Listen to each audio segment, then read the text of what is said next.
SBS 뉴스입니다. 김현철 통일부 장관은 대북 인도적 식량 지원 문제에 대해 오늘 통일부 내부 회의를 소집해 후속 조치 등을 검토하겠다고 밝혔습니다. 김 장관은 오늘 개성 남북공동연락사무소 방문 후 경기도 파주 도라산 남북출입사무소에서 식량 지원에 대한 기자들의 질문에 사무실에 가서 한미 정상 간 통화 내용과 관련해서 구체적으로 통일부가 어떤 일을 해야 하는지를 준비하기 위해 회의를 소집하겠다고 말했습니다. 김 장관은 종합적으로 검토해서 발표하도록 하겠다며 조만간에 구체적 계획이 마련되면 기자들에게 발표하겠다고 말했습니다. 도널드 트럼프 미 대통령은 어제 문재인 대통령과의 통화에서 한국이 인도적 차원에서 북한에 식량을 제공하는 것이 매우 시의적절하며 긍정적인 조치가 될 것이라고 평가하고 이를 지지했다고 청와대는 밝혔습니다. 분식회계 의혹으로 검찰 수사를 받는 삼성바이오가 회계 문건이 저장된 직원들 노트북 수십 대를 공장 바닥 밑에 묻어 은닉한 것으로 알려졌습니다.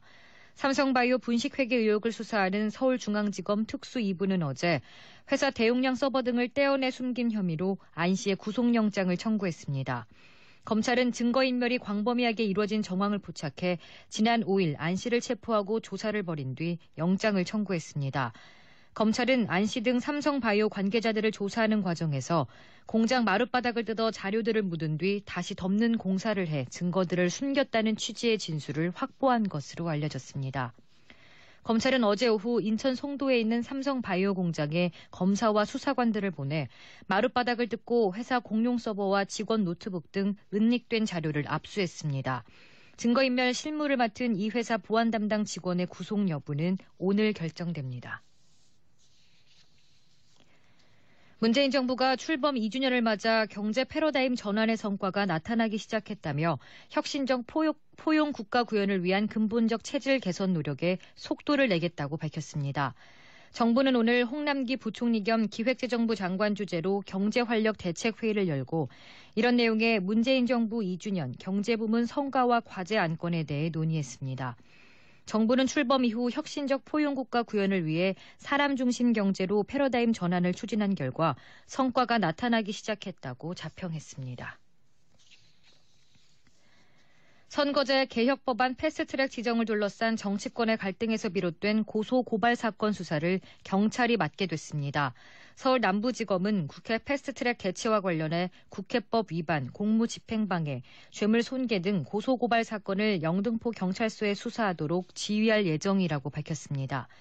현재 접수된 총 고소고발 건은 총 15건, 관련 피고발 피고소인은 167명에 이릅니다. 검찰은 이 가운데 사법개혁특별위원회 위원회 사보임 절차와 관련된 직권남용 권리 행사 방해 사건 2건은 국회법 직권남용 등에 대한 법리 검토가 필요하다며 직접 수사할 방침이라고 밝혔습니다. 외교부는 볼리비아 티티카카 호수 인근 태양의 섬에 발령한 여행경보를 기존 2단계에서 3단계 철수 권고로 상향 조정한다고 밝혔습니다.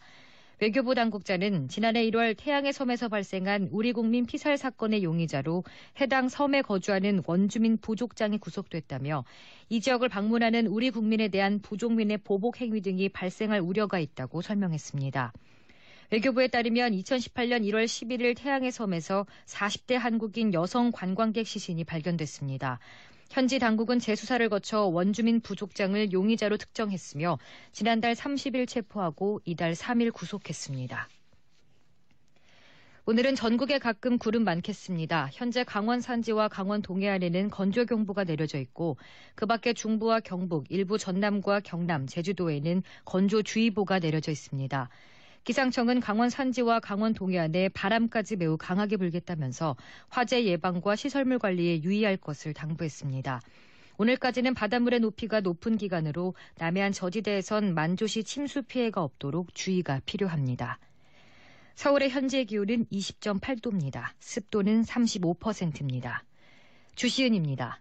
뉴스를 마칩니다. SBS